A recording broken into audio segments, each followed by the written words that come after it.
Le premier trimestre de l'année 2026 a été marqué d'une part par l'atteinte de nouveaux records par l'indice américain S&P 500 et le prix du lingot d'or, et d'autre part par une remontée de la volatilité des marchés, associée notamment à l'escalade du conflit entre les États-Unis et l'Iran et la montée du prix de l'énergie.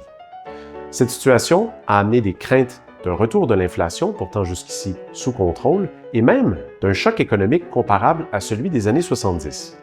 Toutefois, une étude approfondie des données historiques nous porte à être plus prudents et nuancés. À la fin du trimestre, d'abord, les obligations, le marché canadien et les petites capitalisations étaient toujours en territoire positif. Quant à l'indice américain, il avait reculé pendant la période de 4,3 %, mais au moment d'enregistrer cette capsule, il avait pratiquement effacé l'ensemble de ses pertes. Les corrections sont aussi inévitables. Il faut savoir que depuis 1980, nous avons assisté à 14 corrections entre 10 et 20 % de l'indice américain. Pourtant, 71 % du temps, les années se sont terminées en territoire positif, avec une moyenne historique de 12,9 %. Plus frappant encore, lorsque le prix du baril de pétrole dépasse les 100 $ en dollars d'aujourd'hui, le marché boursier reste positif 71 % du temps, avec une moyenne historique 12 mois suivants de 6,6 %. C'est donc dire que le prix du pétrole ne cause pas automatiquement un effondrement des marchés. De plus, les marchés atteignent généralement leur creux très tôt pendant les guerres.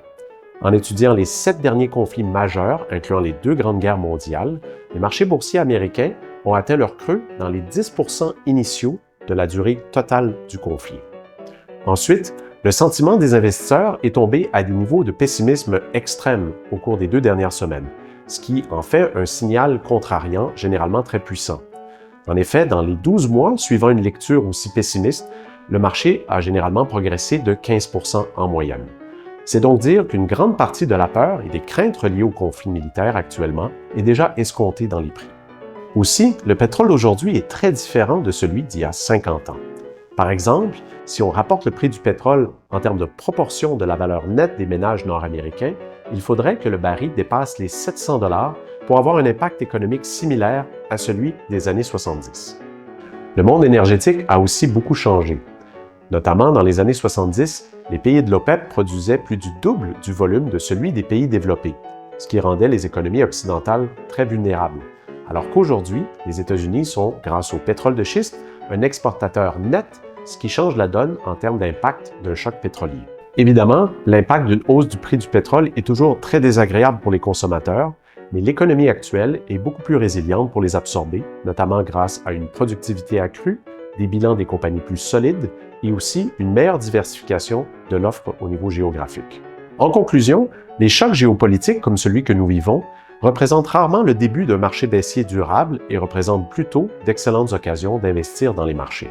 Ensuite, le niveau de pessimisme extrême, probablement derrière nous, et finalement, l'économie actuelle est beaucoup plus en mesure d'absorber un choc pétrolier comme celui que nous vivons. Et malgré les manchettes très maussades, il reste beaucoup de bonnes nouvelles dans l'économie actuellement. Les profits des compagnies sont en forte progression, le taux de chômage est proche des creux historiques, les politiques budgétaires et monétaires de Washington sont très accommodantes, et finalement, l'économie américaine affiche des gains de productivité importants grâce notamment à la technologie. Nous vous invitons à lire l'article complet dans le lien qui est inclus dans le bulletin et comme toujours, n'hésitez pas à nous contacter si vous avez des questions.